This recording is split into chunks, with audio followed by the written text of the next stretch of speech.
Hello बच्चों, मैं MJ Khan. उम्मीद है आप लोग ठीक ठाक होंगे, खैरियत से होंगे, स्वस्थ होंगे। और पीछे जो वीडियो था उसमें हमने श्वसन के बारे में बताया था, कुछ अंतर बताए थे। एक अंतर रह गया था, उसको भी मैं बता देता हूँ यहाँ। श्वसन और दहन में ये भी कभी कभी पूछा जाता है कि श्वसन और दहन में क्या अंतर है। तो श्वसन एक जैव रासायनिक अभिक्रिया है, जबकि दहन एक रासायनिक अभिक्रिया है। हाँ, दोनों रासायनिक अभिक्रिया है, मगर श्वसन जो है ये जीवों के अंदर होता है, सजीवों के अंदर होता है, इसलिए इसको जैव रासायनिक अभिक्रिया कहते हैं, इसको सिर्फ रासायनिक अभिक्रिया कहते हैं। श्वसन के अंतर्गत विभिन्न प्रकार के एंजाइमों की आवश्यकता होती है और दहन के लिए किसी एंजाइम की आवश्यकता नहीं होती। इसमें ऊर्जा जो निकलती है वो धीरे धीरे कई चरणों में निकलती है और इसमें सारी की सारी ऊर्जा एक साथ निकल जाती है। इसमें तापमान जो होता है वो बढ़ता नहीं है, क्योंकि ऊर्जा धीरे धीरे निकलती है, इसलिए तापमान जो होता है वो बढ़ता नहीं है। यहाँ तापमान, सारी की सारी ऊर्जा एक साथ निकलने से तापमान में बहुत अधिक वृद्धि हो जाती है। एक पॉइंट और कि यह क्रिया जीवित कोशिकीय स्तर पर होती है, जीवित कोशिकाओं के ही अंदर ये क्रियाएं होती हैं। यह क्रिया कोशिकीय स्तर पर जरूरी नहीं, आवश्यक नहीं है कि कोशिकीय स्तर पर ही हो, कोशिकीय स्तर पर भी हो सकती है। कोशिकाओं को भी, मृत कोशिकाएं जो होती हैं उनको भी हम जला सकते हैं, दहन की क्रिया कर सकते हैं। लेकिन जैसे कोयला वगैरह है उसमें कोई कोशिका नहीं है, उसको जलाने से जो है दहन की क्रिया होती है। एलपीजी है और तमाम दूसरे इस तरीके के जो ईंधन है। तो एक बार फिर से मैं रिपीट कर दे रहा हूँ, श्वसन एक जैव रासायनिक अभिक्रिया है, दहन केवल रासायनिक अभिक्रिया है। श्वसन में एंजाइमों की आवश्यकता होती है, दहन में किसी एंजाइम की आवश्यकता नहीं होती। श्वसन में ऊर्जा धीरे धीरे निकलती है, दहन में ऊर्जा सारी की सारी ऊर्जा एक साथ निकल जाती है। इसमें तापमान नहीं बढ़ता है और इसमें तापमान में वृद्धि हो जाती है। ये जीवित कोशिकीय स्तर पर होता है और ये आवश्यक नहीं है कि जीवित कोशिका स्तर पर हो। जीवित कोशिका स्तर पर नहीं होगा, बाकी और दूसरे स्तर पर जो है वो हो सकता है। तो ये एक अंतर था, इसके बारे में मैंने आपको बताया। अब इसके बारे में हम इसके बाद आगे हम पढ़ेंगे हमारा जो श्वसन तंत्र है उसके बारे में। श्वसन तंत्र क्या है उसके बारे में। हाँ बच्चों, तो अब हम जो मनुष्य है उसका श्वसन तंत्र, रेस्पिरेटरी सिस्टम जो है, इसके बारे में अध्ययन करेंगे कि श्वसन तंत्र क्या है। तंत्र का मतलब होता है जब किसी कार्य को करने के लिए, किसी बड़े जटिल कार्य को करने के लिए कई सारे अंग मिल करके उसमें काम करते हैं तो उसको तंत्र कहा जाता है। जैसे पाचन तंत्र में हमने देखा उसमें बहुत सारे अंग थे, इसी तरह से श्वसन तंत्र है। तो श्वसन तंत्र के अंतर्गत कई एक अंग होते हैं। इनमें कौन कौन से अंग हैं, उनके क्या क्या कार्य हैं। और एक प्रमुख श्वसन अंग होता है। जो प्रमुख श्वसन अंग है वो है एक जोड़ी फेफड़े। हमारे शरीर में एक जोड़ी फेफड़े जो हैं ये हमारे प्रमुख श्वसन अंग हैं। फेफड़ों को लंग्स कहा जाता है। लंग्स जो होते हैं ये यहाँ पर वक्ष गुहा में पसली के अंदर जो होते हैं सुरक्षित होते हैं। पसलियों का एक कवच होता है, उसमें वो सुरक्षित होते हैं। तो इसके कौन कौन से भाग होते हैं। सबसे पहला भाग है नासिका व नासामार्ग। ये नासिका जो है दो नासा छिद्रों से क्या होती है, बाहर की तरफ खुलती है। एक नासिका होती है, ये दो नासा छिद्रों से क्या होती है, बाहर की तरफ जो है खुलती है। इसके अंदर, नासिका के अंदर जो होते हैं पतले बहुत ही सूक्ष्म बारीक बारीक बाल होते हैं, पाए जाते हैं, रोम पाए जाते हैं, जो क्या काम करते हैं, जो धूल है या जीवाणु है या बाहर से आया हुआ कोई कीटाणु है उसको छानने का काम करते हैं। और इसके अंदर, नासिका के अंदर म्यूकस ग्रंथियां पाई जाती हैं जो श्लेष्म या म्यूकस का स्रावण करती हैं। क्योंकि धूल वगैरह के कण अगर मान लीजिए कि अंदर इससे छन नहीं पाए, रुक नहीं पाए, जो नासिका के अंदर बाल हैं, तो वो उसमें जो चिपचिपा पदार्थ होता है, श्लेष्म या म्यूकस जो होता है, उसके अंदर चिपक जाता है और साफ सुथरी वायु जो होती है वो अंदर प्रवेश करती है। अंदर ये नासामार्ग है, नासामार्ग के जरिए फिर ये ग्रसनी में पहुंचती है। ग्रसनी में दो चीजें खुलती हैं। ग्रसनी में ही भोजन की नली भी खुलती है और श्वास सांस की जो नली है वो भी खुलती है। तो ग्रसनी फायरिंग्स, इसमें 3 पार्ट्स हो जाते हैं। एक होता है नेजोफायरिंग्स, एक होता है ओरोफायरिंग्स, एक होता है लैरिंगोफायरिंग्स। तो नेजोफायरिंग्स ये नासिका का मार्ग, ओरोफायरिंग्स जो होता है ये भोजन का मार्ग होता है, और लैरिंगोफायरिंग्स जो होता है जहां से हम आवाज निकलती है हमारी, वो होता है। श्वास नाल बच्चों जो होता है ये हमारा अगली जो आगे की तरफ नली होती है ये श्वास नाल होती है, और इसके पीछे जो होती है वो ग्रास नाल होती है जिसमें भोजन जाता है। श्वास नाल जो होती है ये हमेशा खुली रहती है, और जहां से श्वास नाल यहां से शुरुआत होती है श्वास नाल की, या वायु नाल जिसको कहते हैं, वायु नाल की शुरुआत जहां से होती है यहीं पर एक कंठ द्वार पाया जाता है। क्या पाया जाता है? कंठ द्वार, या इसको लैरिंग्स कहते हैं। इसका काम क्या है? इसमें ओकल कार्ड्स होते हैं, पेशियां होती हैं, और उन्हीं पेशियों से जो आवाज होती है वो हमारी निकलती है। अगर हम यहाँ इसको दबा दें तो हमारी आवाज जो है वो नहीं निकलने पाती है, फंसने लगती है आवाज। तो इसमें ओकल कार्ड्स होते हैं। तो ओकल रज्जु या ओकल कार्ड्स होते हैं कंठ द्वार में, और कंठ द्वार जो होता है इसको साउंड बॉक्स भी कहा जाता है, जिसकी मदद से आवाज जो है वो बाहर निकलती है। यह हमेशा खुला रहता है। इसके ऊपर यहाँ पर एक पत्ती जैसी रचना पाई जाती है, इसको कहते हैं एपिग्लॉटिस। क्या कहते हैं बच्चों? एपिग्लॉटिस। और एपिग्लॉटिस का काम क्या है कि जब भोजन निगला जाता है तो यह एपिग्लॉटिस जो है यह वायु नाल को बंद कर देता है, ताकि भोजन जो है वो वायु नाल में प्रवेश न करने पाए। भोजन सिर्फ और सिर्फ जो भोजन की नली है, ग्रास नाल है, उसमें प्रवेश करे। कभी कभी ऐसा होता है कि जब हम खाना खा रहे हो, बात करने लगते हैं, तो क्या होता है, बात करने में ये एपिग्लॉटिस जो होता है वो खुल जाता है, और भोजन के कण जो होते हैं वो श्वास नाल में चले आते हैं। जब श्वास नाल में चले आते हैं तब हमको क्या आती है? छींक आती है या हिचकी आती है। ऐसे लोग कहते हैं कि कोई याद कर रहा है तब हिचकी आ रही। याद करने पर नहीं, जब यहाँ पर कोई कण या इस तरीके की चीजें चली जाती हैं तब यहाँ से नीचे से प्रेशर पड़ता है, वायु का दबाव बढ़ता है, और वायु का दबाव जो होता है वो इसको खोल देता है, और इसके अंदर जो भी भोज्य पदार्थ के कण होते हैं वो चाहे मुख से चाहे नासिका से क्या होते हैं, शरीर से बाहर निकल आते हैं। तो ये है एपिग्लॉटिस, इसको कहते हैं गिलढापन या एपिग्लॉटिस। एपिग्लॉटिस इसका काम है, यह खुला रहता हर वक्त। जब भोजन का निकलना होता है, भोजन या पानी या कोई चीज निकली जाती है, तब ये इसको क्या कर देता है? बंद कर देता है। ये ऑटोमेटिक प्रोसेस। इसके बाद नीचे कंठ द्वार होता है जहां से आवाज निकलती है, इसको साउंड बॉक्स भी कहा जाता है। इसकी मदद से इसमें ओकल कार्ड्स होते हैं, और उन ओकल कार्ड्स में क्या होती हैं? पेशियां होती हैं। उन पेशियों की मदद से ओकल कार्ड से जब आवाज वायु बाहर निकलती है तो हमको ध्वनि के रूप में वो चीज सुनाई देती है, या हम बोलते हैं वो जो आवाज हम सुनते हैं।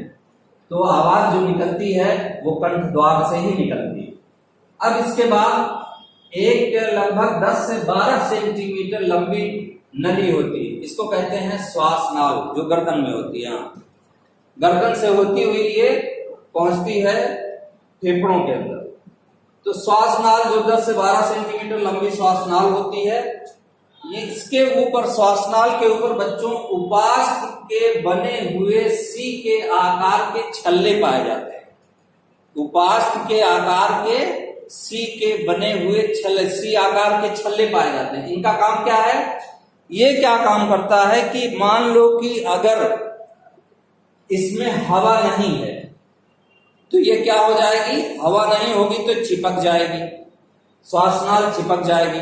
तो श्वास नाल चिपकने ना पाए इसलिए इसमें सी आकार के उपास्थ के छल्ले बने होते हैं जो श्वास नाल को परस्पर चिपकने से रोकते हैं।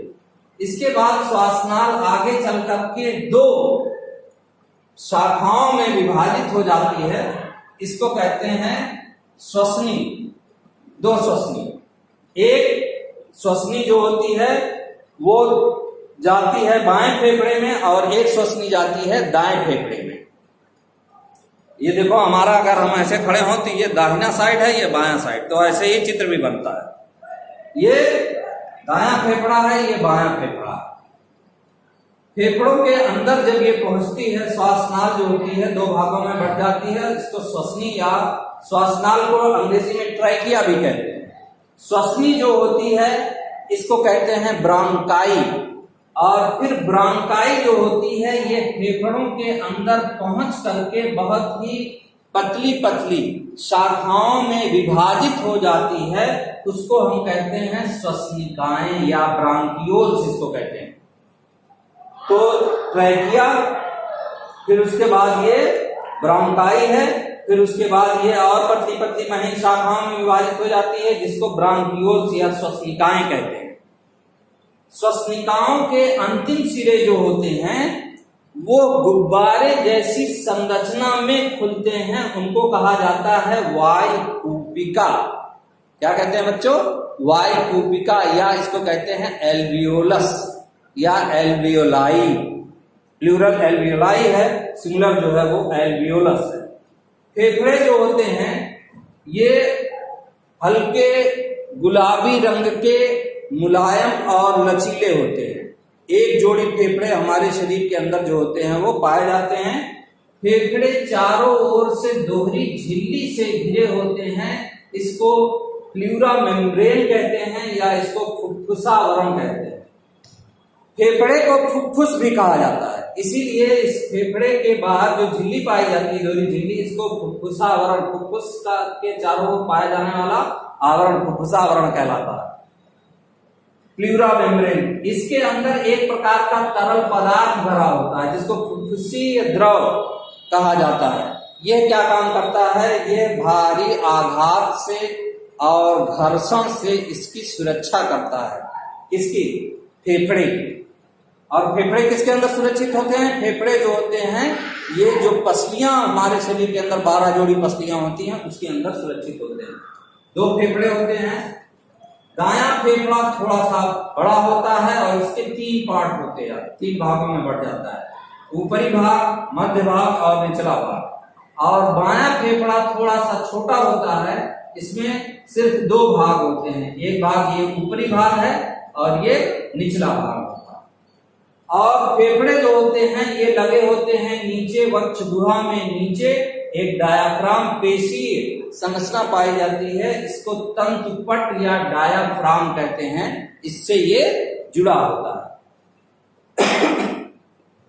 अब ये तो इसकी हो गई पूरी संरचना।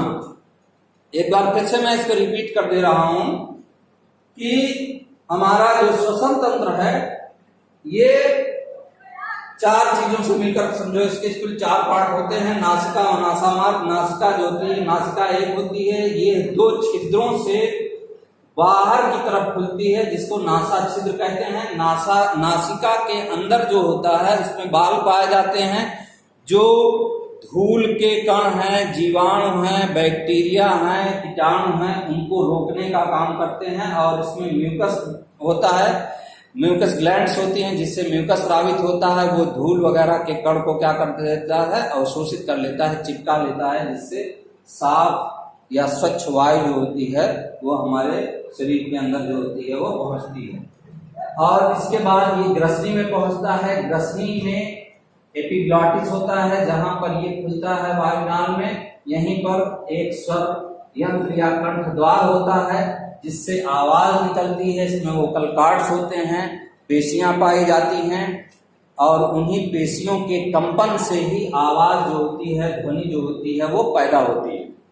तो ये कंठ द्वार या इसको साउंड बॉक्स कहा जाता है। इसके बाद 10 से 12 सेंटीमीटर लंबी एक नली होती है जिसको श्वासनाल या ट्रैकिया कहते हैं। और ट्रैकिया में क्या होता है, उपास्थ के बने हुए सी आकार के छल्ले पाए जाते हैं। ये छल्ले इसलिए पाए जाते हैं ताकि ये श्वासनाल में अगर वायु ना भी हो, वायु की अनुपस्थिति में ये श्वासनाल को चिपकने, श्वासनाल की दीवारों को आपस में परस्पर चिपकने से बचाती है। आगे चल करके जो श्वासनाल होती है ये दो भागों में बढ़ जाती है, एक दाएं फेफड़े में जाती है और एक बाएं फेफड़े में जाती है। तो जब दो भागों में बढ़ जाती है तो इसको श्वसनी या इसको ब्रांकाई कहते हैं या ब्रांकस भी कहते हैं। फिर उसके बाद दोनों फेफड़े में ये पहुंचती है, फिर फेफड़ों में पहुंच करके ये फिर और बहुत ही पतली पतली शाखाओं में विभाजित हो जाती है, उनको कहा जाता है श्वसनिकाएं। और श्वसनिकाएं जो होती हैं, श्वसनिकाओं के अंतिम सिरे जो होते हैं गुब्बारे जैसी संरचना में खुलते हैं, उनको कहते हैं वायु कूपिका। वायु जो यहां से हम सांस लेते हैं वो एक्चुअली वायु जाकर के ही वायु कूपिका के अंदर भरती है, इसके अंदर पहुंचती वायु।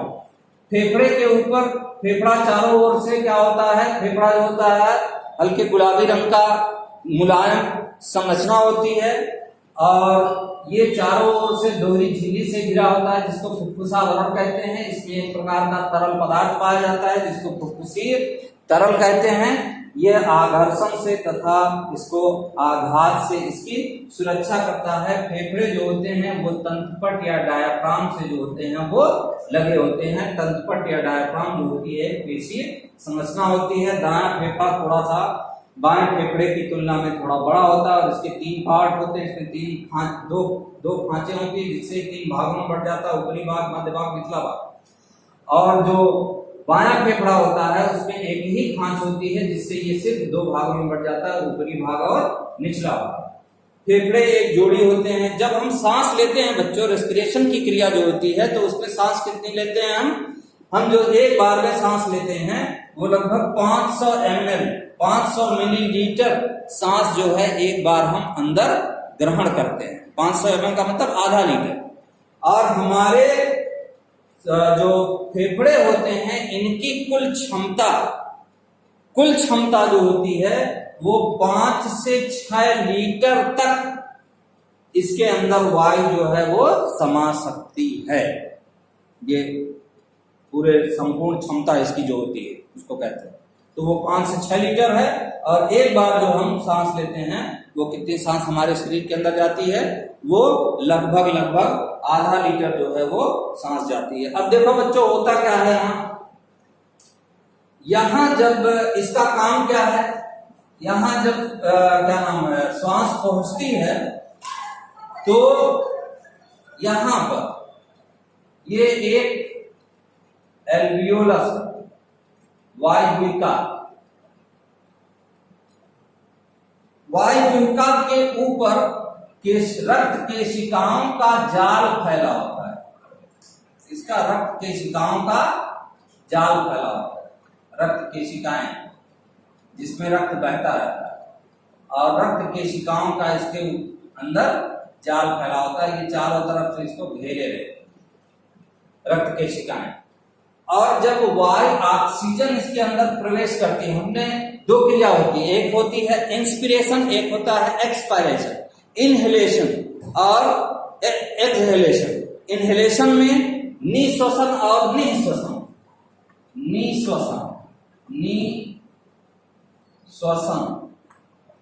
और दूसरा है निःश्वसन।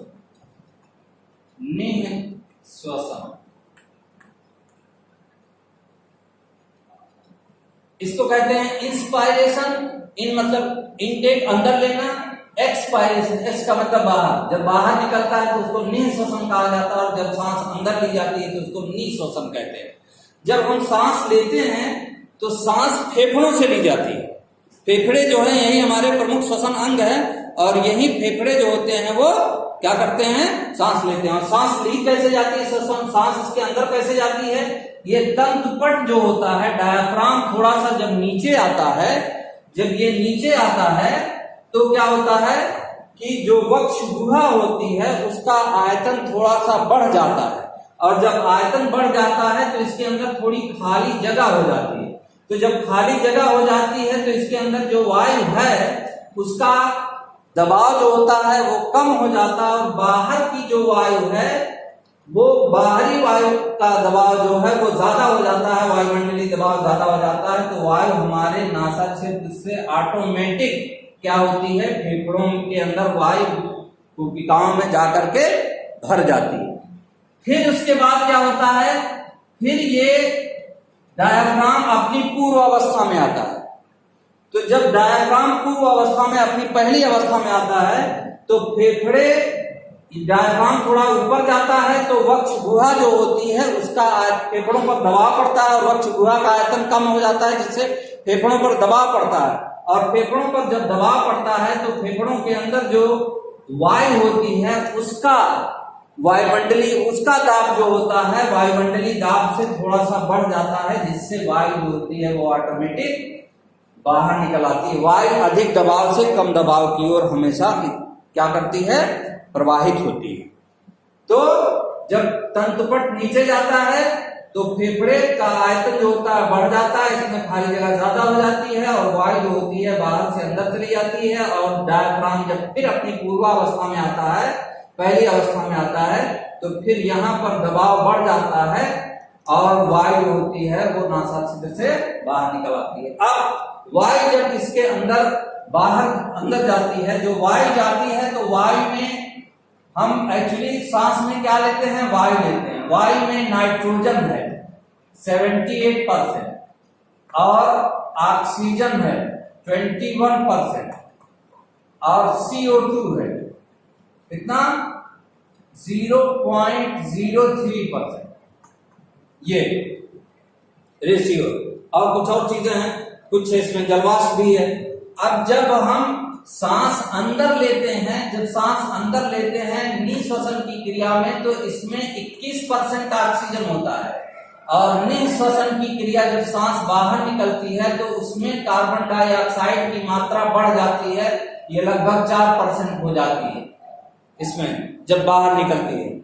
अब यहाँ क्या होता है कि रक्त केशिकाओं का यहाँ ऑक्सीजन आई, रक्त केशिकाओं का यहाँ जाल फैला हुआ है, तो रक्त केशिकाओं में हीमोग्लोबिन पाया जाता है। क्या पाया जाता है बच्चों, हीमोग्लोबिन।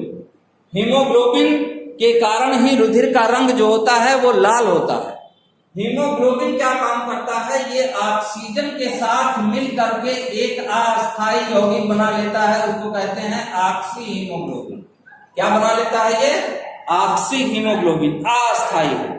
और उसके बाद यहां से ये अब जब ऑक्सीजन युक्त ऐसा रुधिर जिसमें ऑक्सीजन मिल जाती है उसको ऑक्सीजन युक्त या ऑक्सीजनेटेड ब्लड कहा जाता है, शुद्ध रुधिर कहते हैं।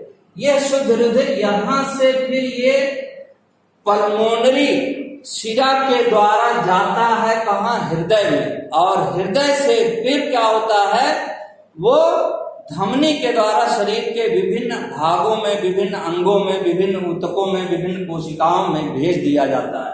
और जब कोशिकाओं में ये पहुंचता है हीमोग्लोबिन ये ऑक्सीजन युक्त हीमोग्लोबिन, ऑक्सी हीमोग्लोबिन पहुंचता है, तो कोशिकाओं में ये पहुंच करके फिर से क्या हो जाता है, हीमोग्लोबिन और ऑक्सीजन में विभक्त हो जाता है। ऑक्सीजन विचलित होकर के कोशिकाओं में चली जाती है और ऑक्सीजन फिर वहीं से चला रह जाता है। और कुछ मात्रा में हीमोग्लोबिन जो है ये क्या काम करता है, ये ऑक्सीजन के साथ साथ कोशिकाओं में ऑक्सीजन चली गई और कोशिकाओं में श्वसन की क्रिया जब होती है तो कार्बन डाइऑक्साइड बनती है, और कार्बन डाइऑक्साइड, कुछ कार्बन डाइऑक्साइड जो होती है वो इस हीमोग्लोबिन, ये हीमोग्लोबिन जो है वो कुछ मात्रा में कार्बन डाइऑक्साइड का परिवहन भी करता है। साथ ही रुधिर में लसिका होता है। क्या पाया जाता है, लसिका, लिम्फ, तरल पदार्थ, इसमें जल होता है। ज्यादा भाग 97% भाग जो होता है वो कार्बन डाइऑक्साइड जो होता है लसिका के रुधिर में, या लसिका, रुधिर में जो लसिका है उसमें जो जल है वो कार्बन डाइऑक्साइड से मिलकर के ये बना लेता है कार्बोनिक अम्ल H2CO3 बना लेता है। और ये कार्बोनिक अम्ल है, इस कार्बोनिक अम्ल के रूप में फिर वो कार्बन डाइऑक्साइड जो है वो रुधिर के माध्यम से यहाँ तक फेफड़ों तक आती है और फिर फेफड़ों से विसरित होकर के फिर ये क्या होती है, फिर अब जब यहाँ आ गई तो यहाँ फिर ये कार्बन डाइऑक्साइड, हीमोग्लोबिन थी, अब इसके बाद जब कार्बन डाइऑक्साइड इसमें आई, कार्बन डाइऑक्साइड की मात्रा इसमें ज्यादा है, यहाँ कम होती है, तो कार्बन डाइऑक्साइड जो होती है वो क्या हो जाती है, विसरित होकर के इस वायु गुहिका में आती है, वायु कुपिका में आती है, और वायु कुपिका से फिर क्या होता है, ये श्वसनिकाओं से, फिर श्वसनी से, और श्वास मार्ग से, फिर नासा छिद्र से, ये शरीर से बाहर जो है वो निकल जाती है। ये है पूरा श्वसन तंत्र, जिसके जरिए हम क्या करते हैं, श्वसन की क्रिया हमारे शरीर के अंदर होती है। श्वसन एक जैव रासायनिक क्रिया है जिसमें भोज्य पदार्थों का ऑक्सीकरण होता है, जिससे जो भोजन है उसका ऑक्सीकरण होता है और उससे ऊर्जा निकलती है, और उसमें कार्बन डाइऑक्साइड जल जो है वो अंतिम उत्पाद के रूप में ये बनते हैं। ये है। तो एक चीज और थोड़ी सी बात मैं कर लूं यहाँ पर कि ये तो श्वसनिकाओं का जाल फैला होता, अब इसके ऊपर यहाँ जो है थोड़ी सी बात,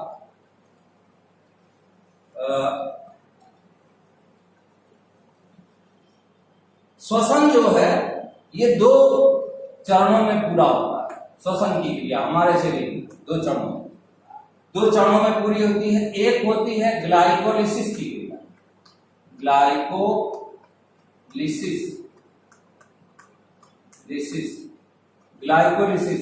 ग्लाइकोलिसिस की क्रिया कहाँ होती है बच्चों? ग्लाइकोलिसिस की क्रिया होती है कोशिका द्रव्य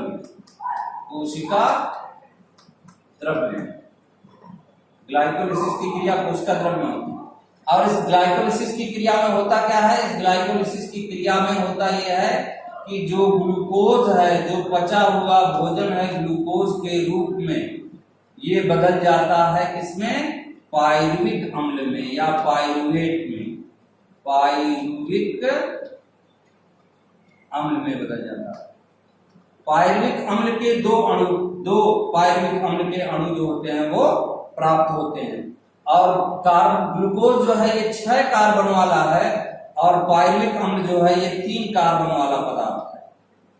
तो पहले श्वसन की क्रिया में क्या होता है? ग्लाइकोलिसिस की क्रिया होती है। कभी कभी सवाल पूछा जाता है, अक्सर पूछा जाता है कि ग्लाइकोलिसिस की क्रिया कहाँ होती है? कोशिका द्रव्य में होती है। और ग्लाइकोलिसिस की क्रिया कोशिका द्रव्य में होती है, जिसमें ग्लूकोज आखिर में चल करके कई एक क्रियाएं होती हैं, आखिर में चल करके पायरुविक अम्ल के 2 अणु जो होते हैं वो इससे प्राप्त होते हैं, और इसमें 2 एटीपी अणुओं का लाभ होता है। 2 एटीपी अणु जो होते हैं वो इसमें बनते हैं। इसके बाद दूसरी क्रिया जो होती है वो होती है क्रेब्स चक्र की। इसकी क्रेब्स चक्र की क्रिया, क्रेब्स साइकिल।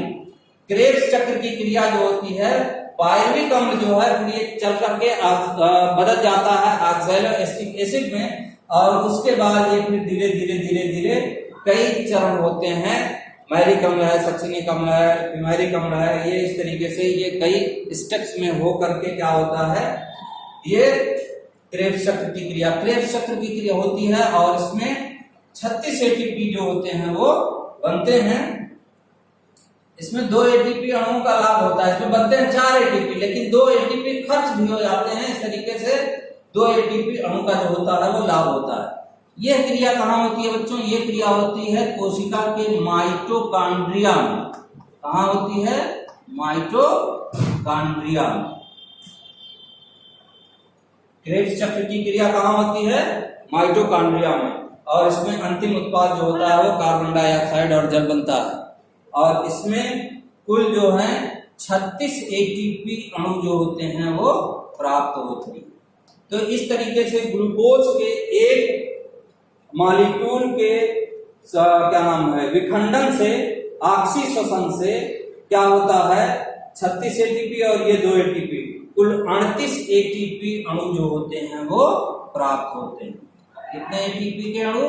38 एटीपी के अणु जो होते हैं ग्लूकोज के एक मॉलिक्यूल से प्राप्त होते हैं। और श्वसन आपको बताया गया है पहले ही कि श्वसन 2 प्रकार का होता है, एक ऑक्सी श्वसन होता है और एक अनाक्सी श्वसन। ऑक्सी श्वसन एरोबिक रेस्पिरेशन, अनाक्सी श्वसन एनारोबिक एनारोबिक रेस्पिरेशन ऑक्सीश्वसन, जिसमें ऑक्सीजन की उपस्थिति में होता है, और अनऑक्सीश्वसन जो ऑक्सीजन की अनुपस्थिति में होता है। तो ये दो चीजें आपको इंपॉर्टेंट है जो याद रखना है। ग्लाइकोलिसिस की क्रिया कहाँ होती है? ग्लाइकोलिसिस की क्रिया कोशिका द्रव में होती है, जिसमें ग्लूकोज से पायरुविक अम्ल के 2 अणु बनते हैं। और दूसरी उसके बाद है क्रेब्स चक्र की क्रिया। क्रेब्स चक्र की क्रिया कहाँ होती है? माइटोकॉन्ड्रिया के अंदर होती है, और बहुत ज्यादा इसमें डिटेल में आपको जाने की जरूरत नहीं है। आई थिंक मेरी समझ से मैं समझ रहा हूं कि मैंने जो कुछ भी बताया है वो चीजें आपके दिमाग में आ गई होंगी। एक चीज यहाँ मैं थोड़ा चलते चलते बता दूं कि निःश्वसन और निःश्वसन में क्या होता है। निःश्वसन में 78% नाइट्रोजन होती है, और O2 जो है 21% होती है, और CO2 जो है वो 0.03% है। निःश्वसन में नाइट्रोजन जितनी गई थी उतना ही निकलती है। नाइट्रोजन गई थी 78%, तो ये 78% बाहर निकलती है। ऑक्सीजन गई थी 21%, ये निकल जाती है, 4% कम हो जाती है, ये 17% निकलती है। और CO2 जो होती है ये लगभग 4% के आसपास होती है, वो निकलती है। ये निःश्वसन और निःश्वसन की क्रिया के अंतर्गत होता है। मेरी समझ से ये चीजें आपकी दिमाग में आ गई होगी। इसको ध्यान से पढ़िएगा, इसको कई बार देखिएगा, और जो नोट्स हैं, जो बुक्स हैं, उससे भी आप मदद करें ताकि आपको पढ़ने में आसानी हो। मेरे चैनल को सब्सक्राइब करें, अगर पसंद आया हो लाइक करें, सब्सक्राइब करें, घंटी का बटन दबा दें ताकि जो भी वीडियो अपलोड हो आपको उसका नोटिफिकेशन मिलता रहे। दोस्तों में शेयर करें, अपना ख्याल रखें, पढ़ाई करें, खेलें कूदें भी टाइम निकाल करके। बाकी सब ठीक ठाक रहे, ये मैं ईश्वर से प्रार्थना करता हूं कि आप जो है इस कोरोना महामारी में स्वस्थ रहें, अपने आप को बचाते हुए, सब कुछ करते हुए पढ़ाई पर पूरा ध्यान दें। Thank you.